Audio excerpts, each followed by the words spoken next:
welcome to this chat with me today. Thanks for joining me all the way from LA. Oh, thank you for having me. Happy to And be here from anywhere. so let me just go through all the things that you've done. You're a podcasting, music creative, music person. Your worlds travel across podcasting, music, creative coaching, and you have a Webby Award-winning podcast, Unleash Your Inner Creative, which you were very kind to invite me to. Um, Tell us a little bit about how we find you today. What's on your mind? Mm. Well, that's a great question. I have a lot of things on my mind all the time at once, but I would say the biggest takeaway from this week is I have realized the past couple weeks I have not been metabolizing stress very well. And Hmm. so the past 2.5 days, I've changed my approach and it has Great. worked. And Brilliant. What were you doing before and what are you doing now? Before I was just letting every stressor just take me on a journey, and now and not really being thoughtful about it or realizing like I've heard someone say recently emergencies usually have ambulances, and I was letting other people's perceived emergencies become my own and just go on the whole journey and taking too much responsibility for other people's mistakes or even if you're in a leadership role, like I do think you have to obviously be accountable if the team isn't working as well as you want. But Yeah. taking what is your part and leaving the rest on the table, I think is important to de stressing and living well. So important. And it's something I often talk to my clients about. They're often really responsible. And but with that responsibility also comes this idea that everyone else is an idiot and they can't do things as well as them. So they don't let go of things. And whenever they do ask other people to do things, they want it done to their standards. I'm like, it doesn't matter. Let it go. Yeah. That's kind of setting yourself up to fail and to be overwhelmed with responsibility for the world. You just can't possibly hold it all. So let people do things their way and don't be so fussed about it. Don't worry so much about the outcome because it's going to be okay. You don't have to be responsible for everyone. Yeah, and you can't be, and honestly, You can't frankly, be. you shouldn't be. Like, Of course. Of people need course. to make their own mistakes and live their own lives. And yeah, I would say I've definitely struggled with codependency over the course of my life. And over the Yeah. past couple weeks, I've fallen back into some of my own ways, old ways. And I had a wake up call because, I'm pregnant. And on Wednesday, Congratulations. thank you. I woke up after a stressful night or it was Tuesday and I was spotting and it was like, I don't think it was attached, but it was an important wake up call, literally from my Yes. body, from my baby being like, hey, it's not that deep. Take a breath, take care of yourself, take care of me. Yes. And thankfully, by the end of the night, I did end up going to the hospital. By the end of the night, it had gone away. The baby was fine. The heartbeat was strong, all that stuff. But it was like, unfortunately, I needed that wake up call for me to realize, oh, I have been making things way bigger and harder than they need to be. Like, if you need to deal with something that's difficult, deal with it, but you don't Yeah. have to add all the meaning to it. And that's what I've been doing these past couple weeks. So I've been trying to subtract the meaning from difficulties and also to give myself a stronger morning practice so I don't end up going on that Brilliant. unbelievable journey. Brilliant. There's a really lovely Buddhist parable that I repeat often, and it's the two arrows of suffering. Do you know it? No, I don't. Oh, it's so great. So the first arrow of suffering is the event itself. It's bad enough. But then the second arrow of suffering is all the stories that you create around it. Yes. Yes. So it's like we don't need that second arrow of suffering. So tell me about your new morning routine and then we'll get into who you are, what you do and all the rest of it. But I set up this series really because I just think generally I love chatting. I love women. I love chatting. I love finding out people's stories. But also I think in turbulent times, I want to kind of reach out with people that I feel I connect with and who are doing good things because it just gives us all solidarity and makes us understand there's other people who feel like we do all around the world. So I just think it's such a nice way to connect. But I'm really interested in what you have changed then. What's your new morning, new routine? Yeah. So I was doing this manifestation meditation every morning when I woke up, and it's great and I love it. It's been wonderful. It's been very good to me. But it was like, clearly that's not the priority in this moment. You need Yeah, to learn to relax. So yeah, I've shifted to doing ones that are about relaxing, reconnecting with the body. I do a lot of guided meditations. And then one on self-love because I really recognize, oh, like the self-love and self-compassion piece has really been missing. I've yeah, been really like ramping up my negative self-talk and being hard on myself, and that's not helping anything. So I do that. Then I was raised Catholic and I still love a lot of the Catholic practices of spirituality. So I say this beautiful prayer. It's a novena called the Sacred Heart of Jesus. And then I say this incredible prayer that is about abundance, but like more from a spiritual perspective and a holistic perspective called the Prayer of Jabez. And then I get up, I make my coffee, and I journal. And I do 3 pages of journaling. It's taken from the practice of Julia Cameron's The Morning Pages, yeah. but I don't do it exactly the way she said. Don't tell her. It's always nice to make things your own ritual, isn't it? Yeah, yeah, exactly. I prefer to meditate first and like get my bearings and reconnect to myself before I do the writing. But I do that and then I dive into my day. But I've created this container where the day isn't consuming me. I can like stand on a platform of self love and then approach the day. And again, it's been 2 days. Like I do usually do a variation of this, but I've been more disciplined about not looking at my phone, not engaging Great. with email, so really making sure that that container of space when I first wake up is mine versus Yes. letting the Yeah. other world dictate who I am and what I care about. Lovely. Great. What a great practice. Really super important, isn't it? To just be reflective in that really rich space of waking up, after having slept and then you're waking and it's kind of not to let too many things intrude into that. So you can be really intentional for your day.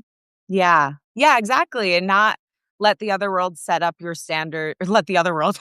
Yeah, basically there are two worlds. It's like your internal world and then the Yes. outside world. Yeah. Yeah. But yeah, Yeah. like not let the other world set up your standards for your day and who you're going to be and show up as that day.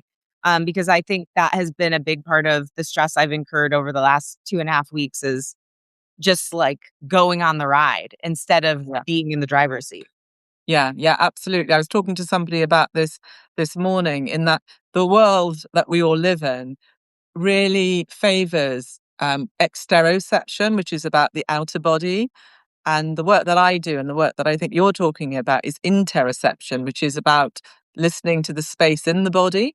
And we kind of need a little bit of both. And we've just geared too much towards external body and external kind of cues of who we are and what gives us satisfaction. And I think that actually is the problem. I think Oh, that's a yeah. big problem of not having this internal kind of reference point, not really understanding truly who you are and who you want to be and how you want to move through the world intentionally. Yeah. That's my greatest lesson in life is learning to love myself for who I am, not what I do, being Yeah, internally motivated versus externally motivated. I've right. learned it, but I continue to learn it every single Of day. course, It's a it's practice. ongoing learning, isn't it? It's Yeah. ongoing learning, and different times in your life, you'll kind of need to lean more heavily into ritual. So who are you? What do you do? How did you get here? Yeah, well, In your I own words. Detroit in Michigan in the United States and moved to LA when I was 22. Started out interning on the Ellen Show, and my path has taken so many twists and turns. But I started out as an actress here in LA. And from that, I started really auditioning a lot and it was just breaking my heart, honestly. Like I had such a drive to be externally motivated that when I wasn't doing well in my acting career, I felt like I wasn't doing well as a human being. Yeah, So from that heartbreak, I started writing music. I always say acting broke my heart, music healed it. Started driving to all these gigs, playing out. I had really good success as a live musician in LA. And while I was driving to those gigs, I started listening to Sirius XM radio and just saying, like, I want to be on the radio someday. I want to work at Sirius XM. I ended up getting an opportunity to do just that. I got to be an associate producer and on air talent. Within 6 months, I was moved up to producer, did that for 2.5 years, then moved on to podcasting, started my own show, Unleash Your Inner Creative, which, as you mentioned, is a 3-time Webby Award winner and has featured you. We have a lovely episode excellent. together. And I've produced over 30 shows, executive produced over 30 shows. Some of the biggest shows that our world has known, things that have shifted the culture, which has been amazing. Through that process of creating other people's shows and creating my own and also releasing music, I started doing creative coaching Yeah, because I believe creativity is our birthright and that when we can really access our creativity, we get to also access our full humanity. Plus, it's the antidote to AI. So it's important from multiple perspectives. absolutely. Yes. And also doing podcast consulting. So helping indie podcasters and brands take their podcast idea or like take their existing podcasts and make it better, or take their podcast idea and bring it to full fruition. And my latest thing is also speaking. So I've been speaking out on creativity, self-development, and healing. And so it's really a hodgepodge of things, but all of them kind of make sense. I feel like the speaking is the greatest evolution of everything because it kind of combines everything I love into one. Yeah. Great. So I'm interested, I'm really curious because there's so many podcasts around. What makes a interesting podcast, or is it the same as a successful podcast? Well, there's so much luck. So I do want to say that because that is just a truth of business, a truth of entertainment. It's a truth of like, you know, timing plays a factor into it. But I will say, like, there won't be a successful podcast without a very good specific idea. So when I work with Yeah, people, what I do is try to get to the bottom of what is like, who are you and what is your idea? And how do we combine those two things to differentiate this idea in the market? So I yeah, create what I call like the podcast thesis statement, which for most people, at least people, and brands really, it tends to be at the center of your greatest pain and your greatest joy. And mhm. so I help people figure out through their story and the story they want to tell in the show, what is that midpoint so that they can bring something to the world that is truly their own, that is specific, and that is of service every week, both for the listener and for them.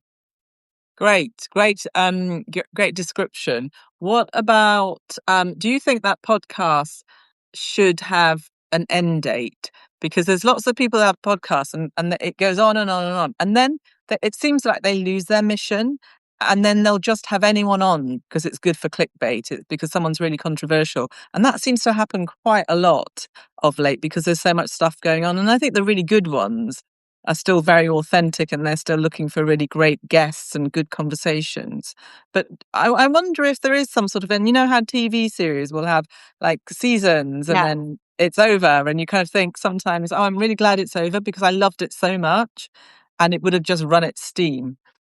I think that any creative project can have or should have an end date when it stops feeling exciting and fresh to the person creating it. If Yeah, you're doing something just to do it, now I'm not talking about people who are like, they need to make their living that way, but even if sure. you do, still, I would say try to find a way to make it vital and fresh to you because podcasts are hard. I mean, it's an hour, but it takes so much more work to create that 1 hour, especially now that we're doing video podcasts, for a lot of Yes. people at least. Yeah. So I would say it warrants either a pause or an end date if it has become stale to you. And you have to find a way to like look at it, maybe rebranding, maybe working with someone like me and looking at like, okay, I don't feel passionate about this anymore. This doesn't feel vital to me anymore.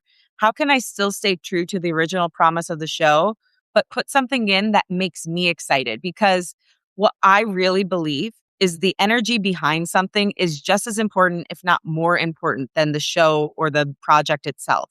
And if the energy behind something is stale or negative or resentful, I've seen huge shows go from being like top of the zeitgeist, getting millions of downloads, to really losing a lot of steam and a lot of momentum and a lot of downloads because the energy behind it was no longer Yeah. right. Either there was a problem with the team, there was a problem with the host, both. So people can feel that. I don't think that people who are creating understand that people, they don't know what they're feeling, but Yeah. they're feeling the intention and the foundation that that thing is built upon, which is why when I coach someone or produce someone, I'm not just talking about the ideas. I'm also talking about like the health of the team, the health of the host. Like it's way bigger Yes. than just what the idea is and what is actually produced each week. It's also how you do it. Yeah, interesting. And are you normally called in at the beginning of something, or do you come in to change things around, or do you Are you called in at any part of that process? Any part of the process, it's really fun to do it from the beginning because you get to see basically from a seed, a planting a seed to the full plant grows and the garden starts growing. So that's really fun. But one of my most recent clients, she already has a podcast and she wanted to bring me in to refine it, to get her team together, to help her budget get a little bit more allocated in a way that's going to make more sense. So I can come in at all different angles and all different times. But it is really fun to go from the beginning because you get to build something together. And how do you split up your time between all the things that you do? Because your own podcast must take up quite a lot of time. It does. I would say it takes up a lot less time now than it used to just because I've gotten so good at running it and I Yes. really Yeah. know what it takes from running all these other shows. But I don't have a specific methodology that I use week after week. I kind of more flow through and just make sure I get everything done that I need to. I do teach a course and also like a workshop on how to balance as a multi passionate creative. And I do have a way of doing that. In times when I need to be more disciplined, I will engage with that, which again, it's kind of woo woo, but basically you list everything you want to do or everything you're doing. And then you feel into it and just ask yourself, what percentage of time should I be spending on each? And write it down next to each item. And it's wild. It always comes out to 100% total. And then you enact it and decide how you want to enact it. So is it like everything happens each day of the week? Do you focus on certain things, certain days or certain times? And so when I am in a more packed schedule time, I will do that. But right now I'm kind of just flowing through and that's working for me. Great. I mean, it doesn't sound woo-woo at all because my work is all about listening to the signals from your body and really attuning yourself, being in much better relationship with yourself. And it will pull you towards the things that you want to do and want to spend your time doing and pull you away from the things that you kind of need to eventually get rid of. So your nervous system will completely respond to environments you feel really comfortable with and Yeah. environments you don't. And once you listen in, you become really attuned to that. And so you can build a really lovely life for yourself based on how you sense things. So actually, I don't think it's woo-woo at all. I think there's quite a lot of science behind it. Yay. I love being scientific. I mean, I'm Yeah. just following my gut out here. So it's nice when somebody confirms that the gut was correct. The gut generally is correct. What does feeling like yourself in your body feel like? Which might be an odd question now you're pregnant. How's it changed for you? Yeah, well, I've got a buddy now. That How is do you know so you're steady with this new it's so environment you created? it's crazy. I mean, almost every day I'm like, I can't believe I'm pregnant. Like I can't think about the fact that there is a being inside of me too much or else I get freaked out. I don't think people talk about that enough. Um, Yes, probably not. but But I think it's acknowledging it from at least in this moment. It's like, okay, I know I'm sharing my body right now, which by the way, all mothers, you are so kind to share your body. Like I had no idea till I went through this how kind we all are and how amazing women are. We are the creators of the earth. Yes. um, but it really I think it's, like, for me just listening right now because I did have that incident that happened earlier this week, and it was because I was pushing, pushing, pushing. I cannot push the way I used to, and maybe this is the way I was always supposed to be, honestly, because I've pushed myself and not listened and pushed down a lot in order to achieve over the course Yeah, of my life, and I've gotten better, but I think old habits die hard, and they keep they do. coming up during times of stress. So one thing I've noticed is, like, since I've been pregnant, I can't just, like, catapult myself out of bed and speed through my morning. I have to take it easy. I have to, okay, like the energy can't all be up here. It has to come down. I have to walk a little bit more slowly. If I'm feeling exhausted, I have to lay down. I've never been a napper. My mom told me even when I was a little kid, I never napped. But like I'm not napping, but like I will allow myself now to lay down in the middle of the day because my body told me to. So having this life growing inside of me has caused me to actually know I need to take better care of myself than I've been doing. And I want to continue that journey postpartum, like once the baby's out of the womb, because I don't think you can be a good mom or a good leader or, show up fully as yourself if you're not tending to yourself. And I think that is what I'm realizing in this moment in my body is how much tending I need. And like, that's okay. Yes. Yeah, lovely. And also, everybody in your environment will respond to you being well regulated and tending to yourself, including your baby when he or she comes, whatever you create the environment for them to really thrive in, and you're already creating it now, and they're picking up on things. So, for many, many reasons, it's super important to listen in. Yeah. It's pretty cool. Like, it is a little boy, and I talk to him Oh, sometimes, like, I'll put my hand on my stomach, and I'll be like, "We're gonna do this together, and I'm gonna take you oh, on the road when lovely. I do speeches," and he starts kicking, and I get chills on my legs, so it's pretty amazing, like, the communication that's already Yes. happening and that, you can feel when you're in flow with it. Yeah. Oh, how lovely. Um, so in terms, what does your day look like these days then, now that how far gone are you? So far How gone. many I mean, months? uh, I am 21 weeks, so I think that's 4.5 months, almost Yeah. 5. Uh, my days are, like I said, I start out with my morning practice. Then Yeah. I am producing a show right now, so I go into production mode. I tell my team like what their day's worth of tasks are. Taking meetings throughout the day. I mean, I mostly work from home. Once in a while, I'll go into the studio, but it's mostly from home, so I'm blessed in that way. Where in Sometimes LA do you live, Lauren? Toluca Lake, which is near Studio City, Burbank area. Yeah. Um, and I love going on walks in my neighborhood. Like sometimes I allow myself to do that in the middle of the day, especially when I've been like on the screen too much. Taking my coaching clients and my consulting clients, and then doing speeches. I have one coming up in May, so it just depends on the day of the week. But flowing through work and like trying to listen to myself when I need to take a break and do that. And are you strict about having weekends off? No, not strict about it. Although I will say this past weekend, I really realized again, I needed to take that mental break and it made a huge difference. The hard thing for me has been over the course of really the last 5 years, I've been building a business while I've been working a full time job. So Yes. it can kind of lead to this feeling of if I don't do stuff on the weekends, then I'm going to get behind during the week, which can be true. But also, I do think you need to turn off your brain sometimes, and rest is part of the creative process. So when I feel myself into that burnout, I'll take time off. I'm really excited to see how my life and career shifts after I'm no longer like toggling between worlds, which will be Yes. interesting. And when did you stop working full time? When did I start?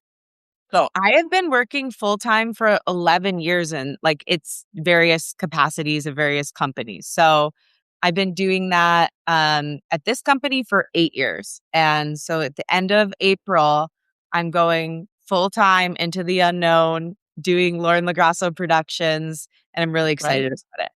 Yes, it's so exciting. So exciting. When you're coaching your clients, I'm really interested in your creative coaching. I find that really inspiring. Because I think at times of just such chaos in the world, creativity can really help to ground you and root you and anchor you. So tell me a little bit about how you got started in that, and what's your advice for creatives who aren't feeling very creative right now?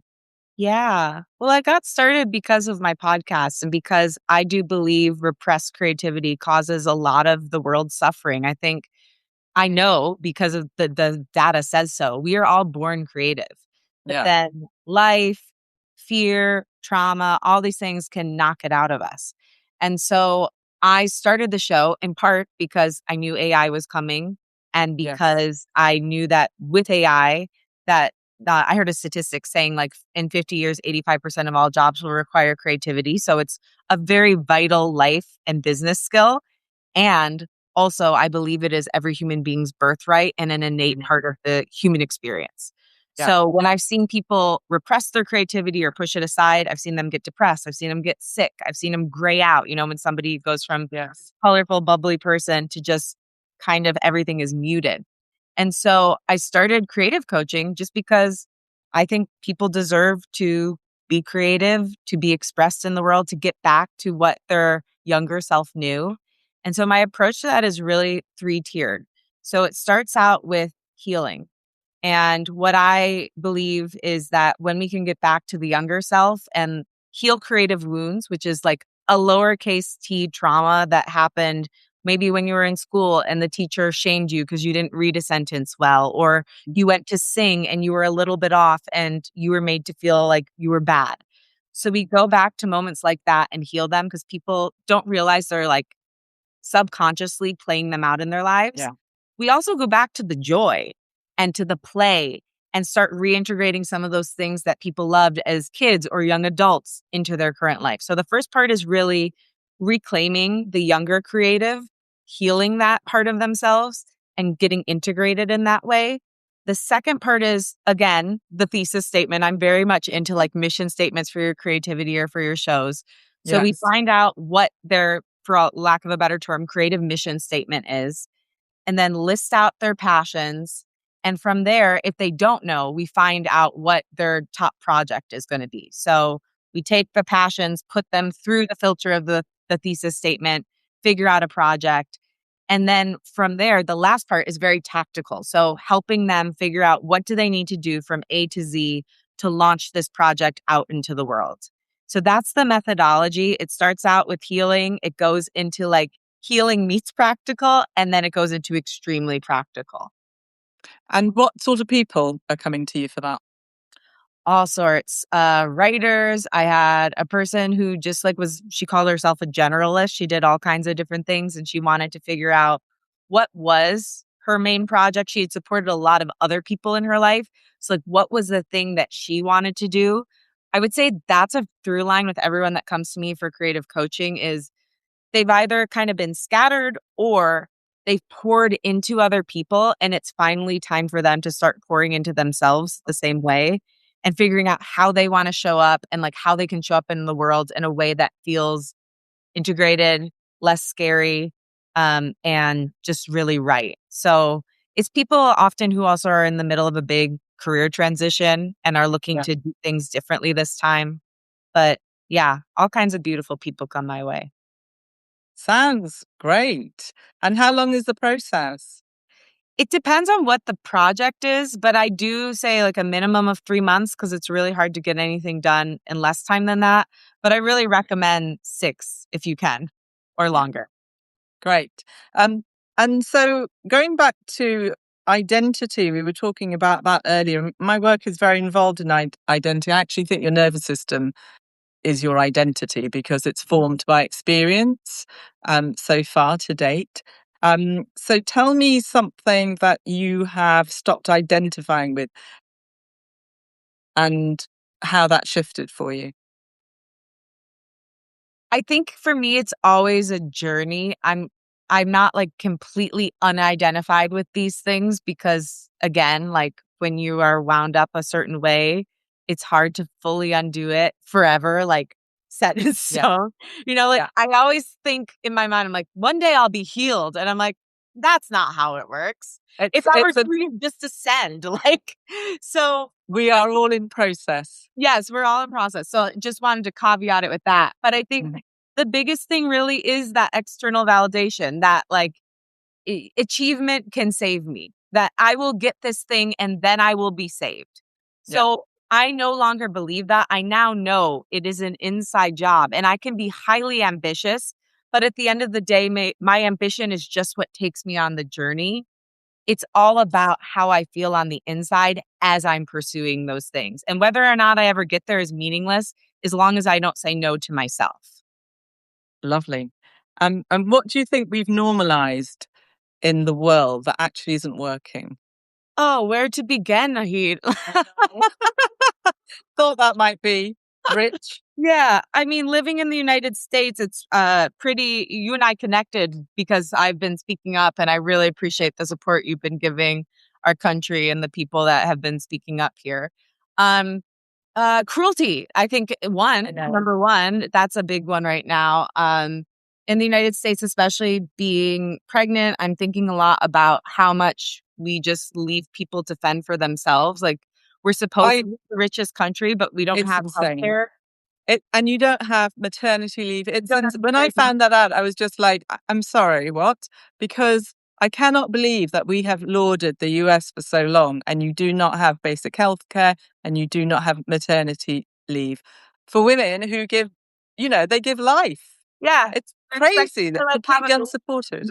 it's so wild. So I would just say in this country right now, what is at the top of my mind is cruelty. Like somehow many of the people in power have convinced the citizens that Crazy. they don't deserve these, that these are luxuries and that it's a handout when every other major country, every other westernized country has this. And even ones that aren't like rich have this. I mean, it is absolutely wild. So I would definitely say that is top of mind, just cruelty in general, but then how it manifests as well.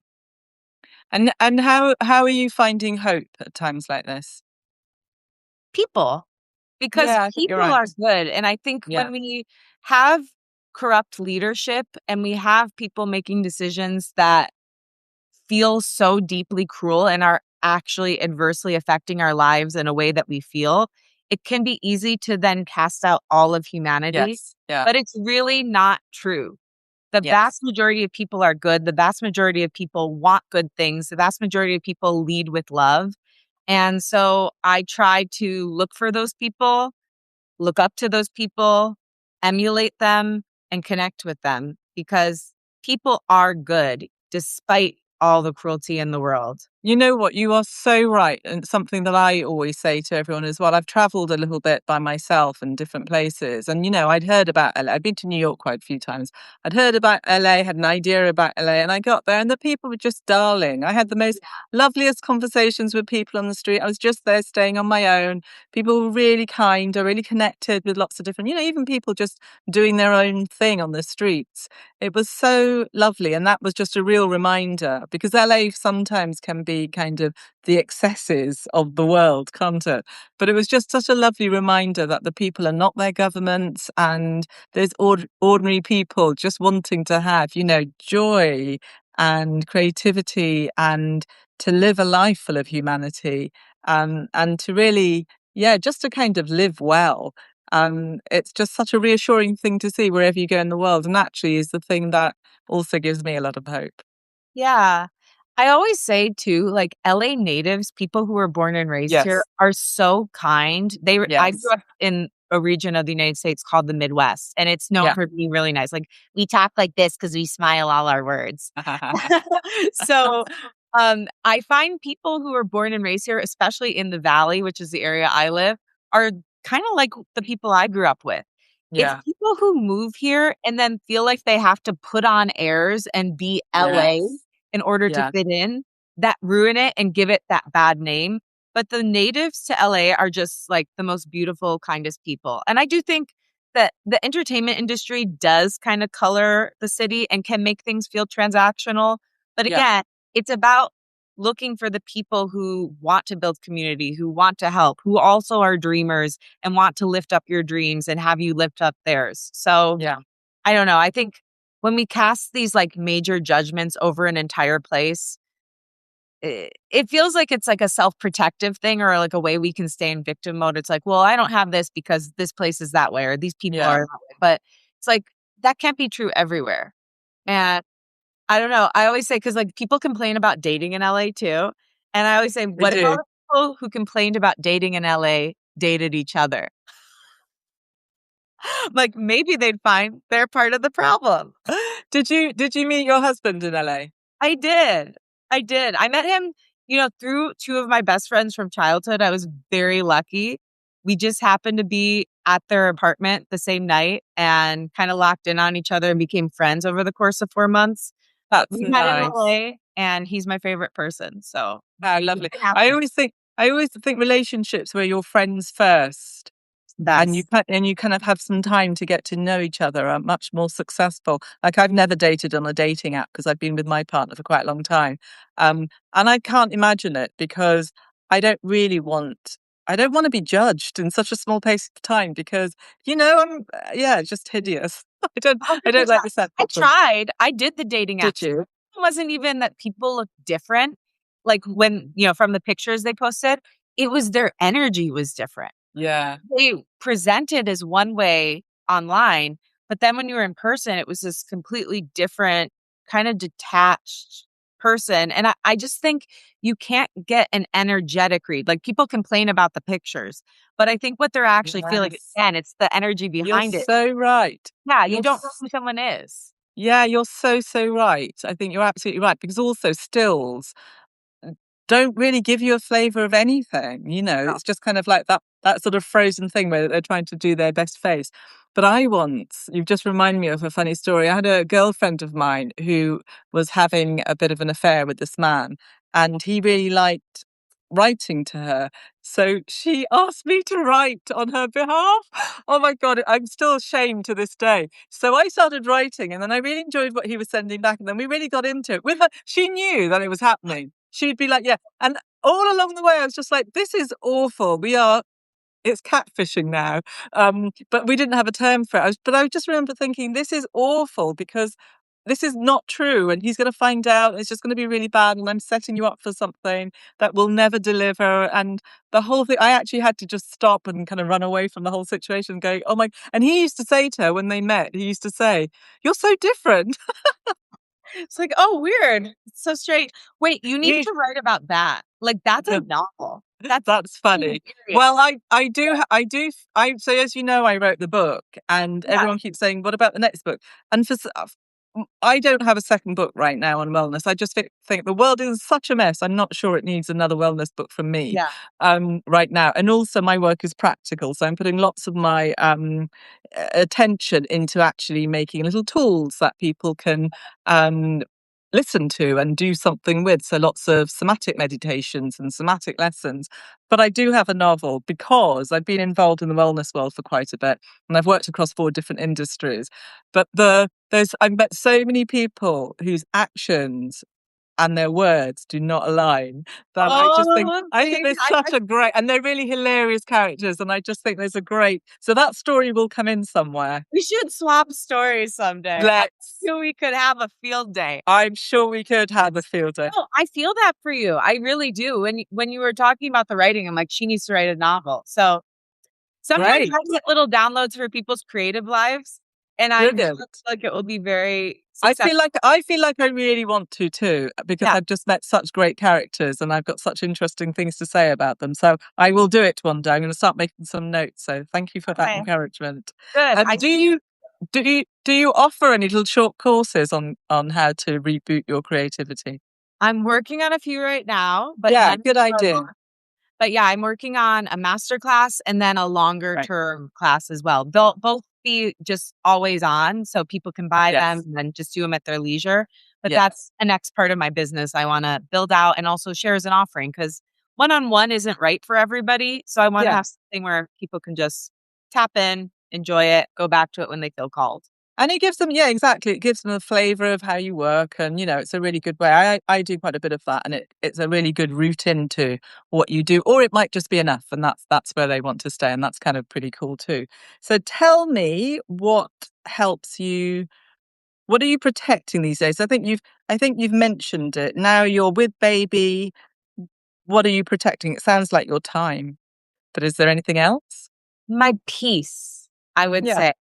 I think I sacrifice a lot of peace in the name of ambition or even just like doing the right thing. Yeah. Um, and I've had some opportunities over the past couple months where I probably could have put myself in a position that would have put me around more high profile people and maybe could have propped me up to the next level.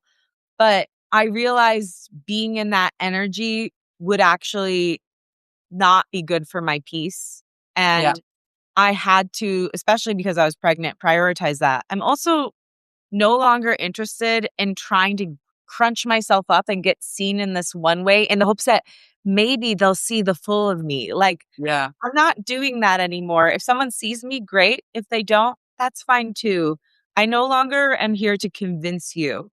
I just want Lovely. to feel good within myself and share my true self. And whoever's on board, amazing. Whoever's not, that's okay too. I think that's also, as you get older, you get more in your power and more kind of like, yeah, I really know who I am. And I don't want to play that game. Plus, a lot of people I see are in that game, and it really messes with them. Yeah. It's a really tough game that there's always a price to pay. It doesn't really make you any happier. I think at some point you have to look at the actions you've taken and say, did that move the needle for me in my overall happiness or satisfaction with life? Yeah. And if the answer is repeatedly no, then you have to evolve your behaviors and your actions. Yeah, completely. Of course. That is, how we evolve, right? Because if Right. we always stay the same, then it's kind of where's the learning? Yeah. Why are we here? Why are we here? Is there anything that you want to tell us about that you're working on? Yes. So definitely my creative coaching. If you're interested in that, I would love to connect with you. There's more information on my website, Lauren Lagrasso.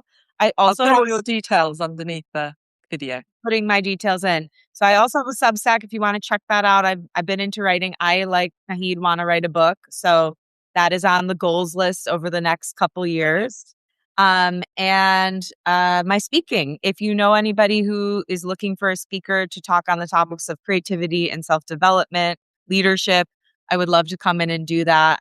I've been speaking at different companies, conferences, colleges, and that has been so much fun. I also incorporate my music, which is amazing, and have the audience sing with me, which is my favorite. Brilliant. And the podcast, Unleash Your Inner Creative. Out new episodes are out every Thursday. And that's always start with the Heeds episode. It's like a great way to get in because you already know her. And then if you want to stick around, you can become a creative cutie. Yeah, yeah. I love your episodes. I love your podcast. Every time I need some inspiration, I will listen to an episode. I think they're fab. I think it's a really great thing to put out in the world. So thank you for what you do. Thank you for joining me this morning, Lauren. And I'm sure we will be in touch. Okay, I hope We'll so. keep You're talking. awesome. And thank you for having me. And thank you for allowing me to connect with your community. They seem amazing.